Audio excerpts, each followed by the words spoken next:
गुरुजी लाहौर से अमीनाबाद पहुंचे। वहां पहुंचते ही भाई लालो के कच्चे मकान के सामने जाकर खड़े हुए। भाई लालो एक बढ़ई था, अपनी मेहनत की कमाई खाता था, ईश्वर को सदा याद करने वाला भक्त था।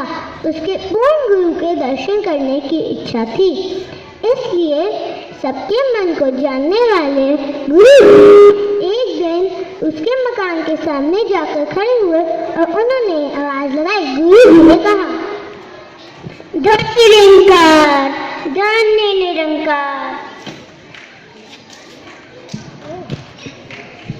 प्रणाम गुरुजी। प्रणाम। आइए गुरुजी। लो भाई लालो, हम आ गए हैं। आइए गुरुजी, बैठिए। मैं अभी आपके लिए कुछ लाता हूँ। ठीक है।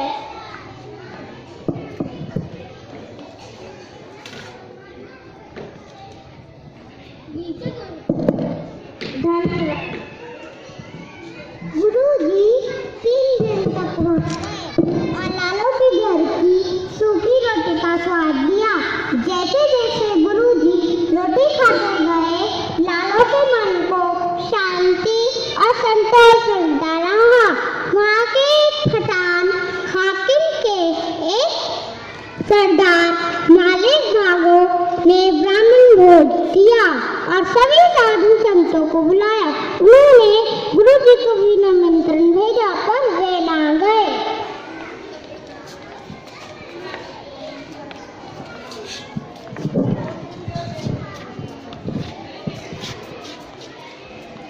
प्रणाम मालिक, क्या आदेश है? जाओ गुरुजी को लेके आओ। ठीक है।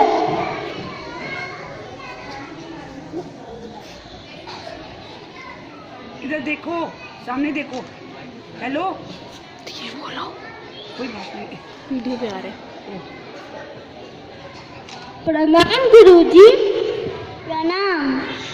आपको मालिक भागो ने बुलाया है। ठीक है। भाई लालो, तुम भी साथ चलो। जी गुरुजी।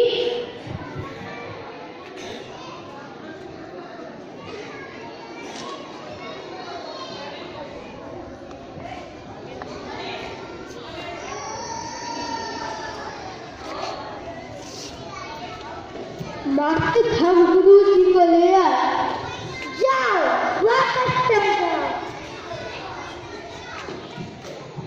हे तपस्वी, तुम गरीब चंद्र के घर रोटी खा सकते हो, पर मेरे बुलाने पर नहीं आ सकते।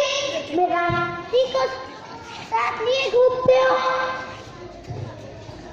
हम ईश्वर की रजा में रहते हैं, जहाँ देता है वहीं खा लेते हैं। क्या कह रहे हो? उसका भोग हमारे भोजन से ज्यादा स्वादिष्ट है। जाओ अपने घर से बाजरे की रोटी ले आओ। जी गुरुजी। और तुम भी पूरी और कचौरी मंगवा लो।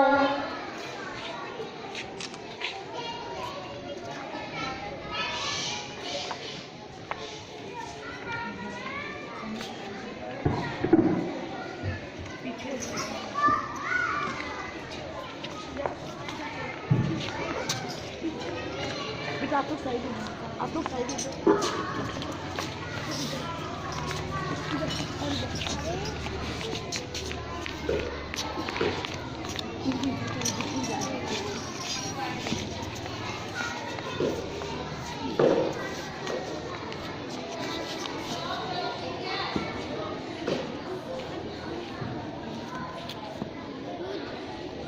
गुरुजी एक हाथ में भाई लालो की घर की रोटी ली और दूसरे हाथ में मालिक भागो की कचौरी ली और दोनों को जोर से ले छोड़ा। सारे लोग हैरान हो गए।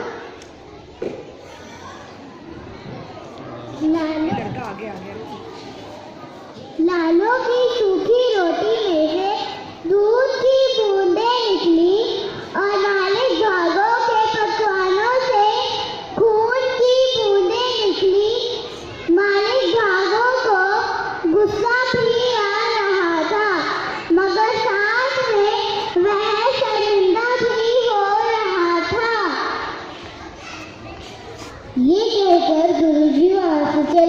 फिर से भैया लोग के घर जाके लड़ने लगे। इस घटना के बाद बहुत से हिंदू और मुसलमान गुरु जी के श्रद्धालु हो गए। धन्यवाद।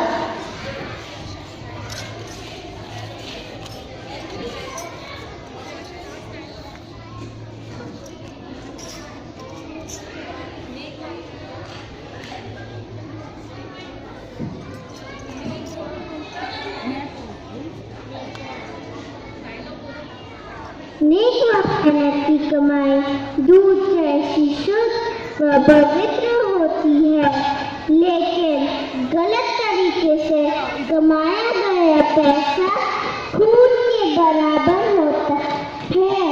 इसमें उन गरीबों का खून है जिनका हम तुम मार रहे हो। हम बुरी कमाई से तैयार भोजन नहीं खा सकते, इसलिए मना कर रहे थे। चलो भाई लालो, हम चलते हैं। जी गुरुजी।